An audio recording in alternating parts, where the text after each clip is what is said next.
Good afternoon. I want to thank everybody who joined us. Ukraine Media Center Ukraine Forum continues its operation and it's day 272 of heroic resistance of the Ukrainian people. And I want to introduce our next speaker. It's Vadym Denysenko, Executive Director of the Ukrainian Institute for Future. Good afternoon, Mr. Vadym. Good afternoon, Mr. Vadym. How did the situation change in Russia upon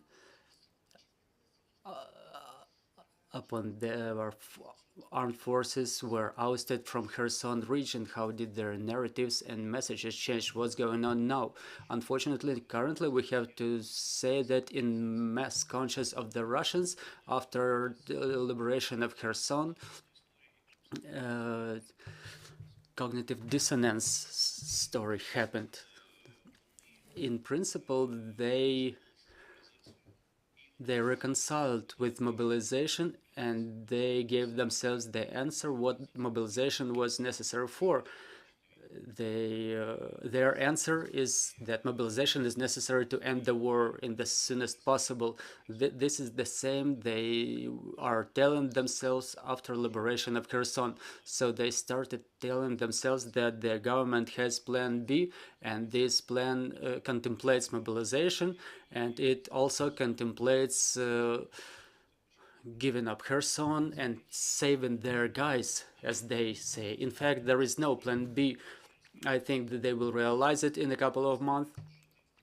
But as of now, they try to make up a myth that there is a plan B, that the government can keep the offensive operations, but the vast majority understands that the things are moving in a different way, not how the government promised. It's a political schizophrenia.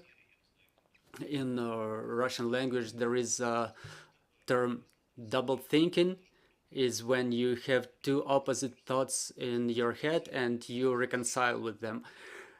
And the majority of Russians, the absolute majority of Russians, they reconcile with the thought that both mobilization and plan B is something that will allow them show out somewhere else, but they will realize that there is no plan B. Well, you mentioned that there is some schizophrenia going on, but on the top level of Russian government, what's going on there? We heard the statement by Dugin. It's quite difficult to accept it, where the statement where he accuses Putin of everything. He removed that post in just a day. He said he was misunderstood, and he wrote a praising post about Putin. But talking about the political elites of the Russian Federation, currently there is only one situative group which is quite active, who try to elbow their way to the Olympus, is the situative alliance of Prigozhin and Kadyrov. Both of them have limited both human and financial resource. Well, Kadyrov wields more of it, but to get to the Olympus, to the highest league of Russian politics, they need to receive some grazing. They need to receive some financial structures and obviously Ministry of Defense, and Putin will not accept any appointment of either Prigozhin's or Kadyrov's people to be appointed in the Ministry of Defense. He only uses them as the threats, like if I disappear, this is who can come in power. But they're in under full control of the Russian government, and they are integrated into the Russian government. They can only afford some strong statements regarding the officials of the second echelon, like the generals and the governor of Belgorod region. As to the other groups, de facto there are currently two influence groups which are distanced from others. They are FSB headed by Patrushev and situational alliance of Kirienko and Oh my God, I forgot it. And Kovalchuk's group. So those are situational alliances, and these two groups, in fact, they play 80% of the Russian politics in general. Saying about some war between these groups and about their government toppling over, we cannot talk about it yet. So from the 1st of December, they will try to tighten the knots in this small segment of mass media, which is not yet under the control of the government. I mean, the Telegram channels. From the 1st of December, the censor is being implemented. Something similar to North Korea is being implemented in Russia, so everything will be restricted. I don't know how it will operate, because even the most loyal journalists will feel it difficult to work in this system, but they will implement those laws starting from the 1st of December. How did the goals of so-called special operation change? We see them changing constantly, the substance of them, who mouths those goals. What's going on now, in your opinion? What's the goal, in your opinion, now?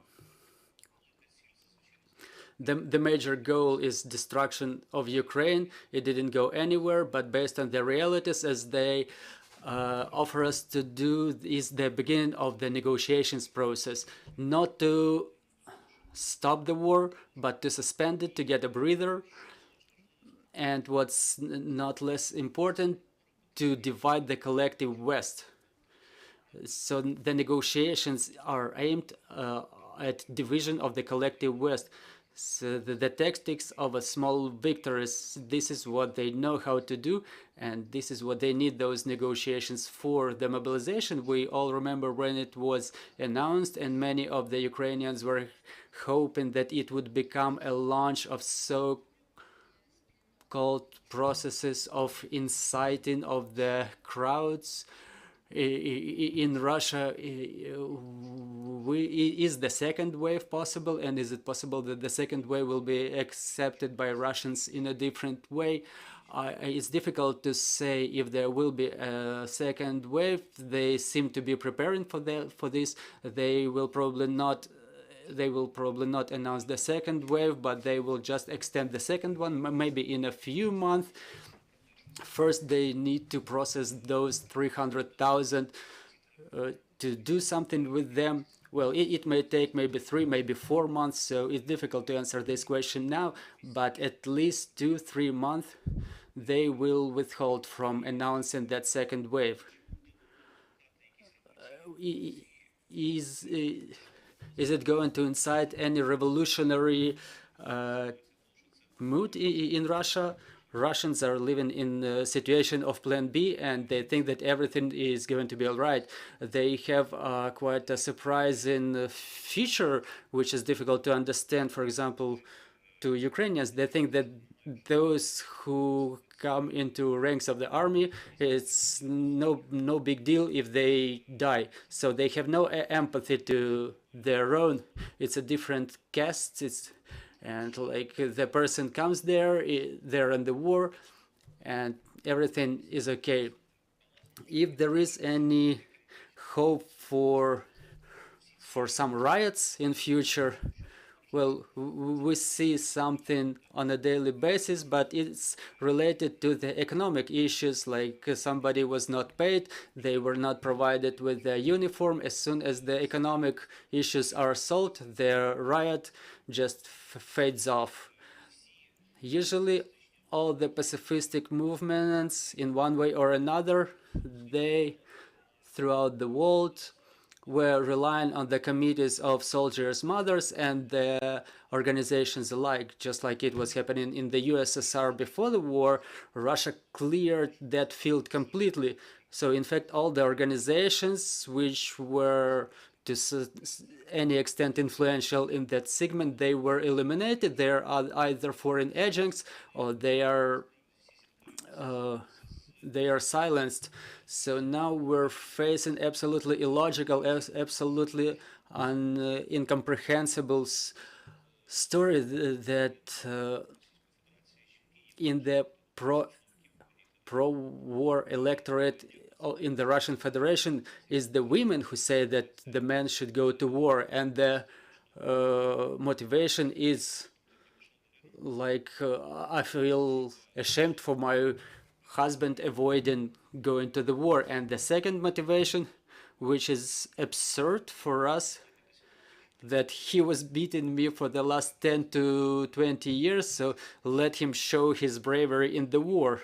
So it's absolutely impossible to imagine something like this in Ukraine. Winter campaign, what does Russia count on except for the negotiations, which would have been the best case scenario for them?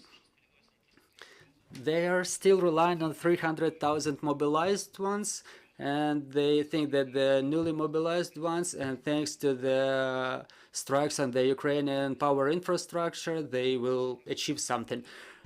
Currently, I will not discover America for you.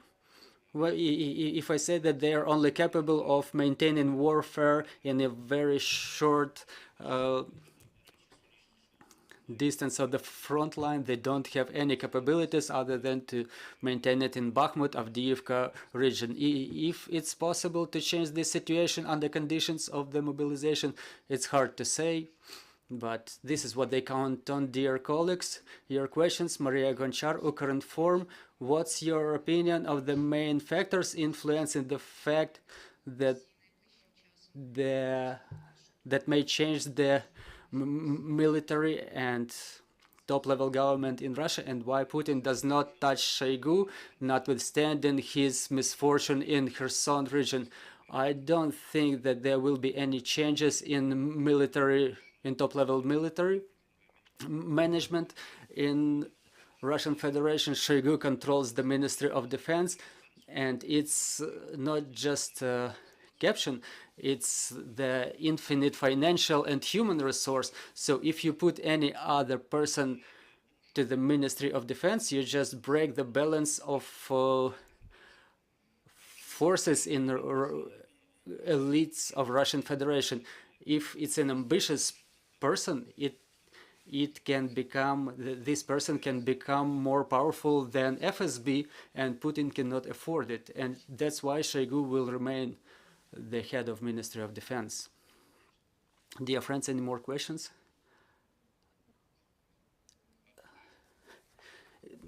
Newsweek. In your assessment, what is Russia's plan for the winter? And how does their plan for the winter support their idea, their theory of how they can actually still possibly win this war? What is Russia trying to do? And what should the West be aware of when these rumors about potential negotiations start to pop up in American newspapers? Well, first of all, I will repeat myself. Russians count on the negotiations process to begin. They want the negotiations real bad.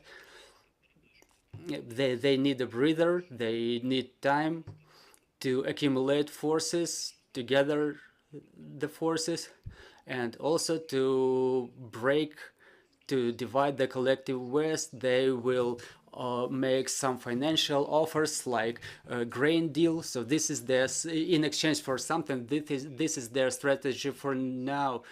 Regarding the war, their strategy is the 300,000 mobilized ones. So when the temperature falls below zero, when the material will be able to move, they think that they will be able to break the situations, to break through the front lines, but I have doubts that they have any forces to gain any capabilities of the warfare along the front line in total, as it was back on 24th of February. Do you see any indication that the United West is vulnerable or is breaking apart as a result of these Russian initiatives? Or is the United West more or less still united in support of Ukraine? Ну, станом на зараз, на щастя, ми ніяких подібних речей не бачимо. Тобто We don't see anything like this so far. We can say that even notwithstanding the number of things that were that Russia was trying to push,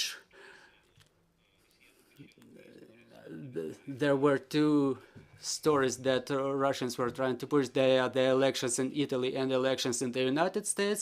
And even notwithstanding the change of government in Italy, and that the Congress now has the Republican majority, there are no changes as to support of Ukraine in the Congress. Thank you for this conversation. I will remind you we had Vadym Denysenko visiting us, the executive director of the Ukrainian Institute for the Future. Our next briefing is at 1500. We will have Andriy Demchenko join us, the spokesperson for the State Border Guard Service of Ukraine. Trust in our armed forces and glory to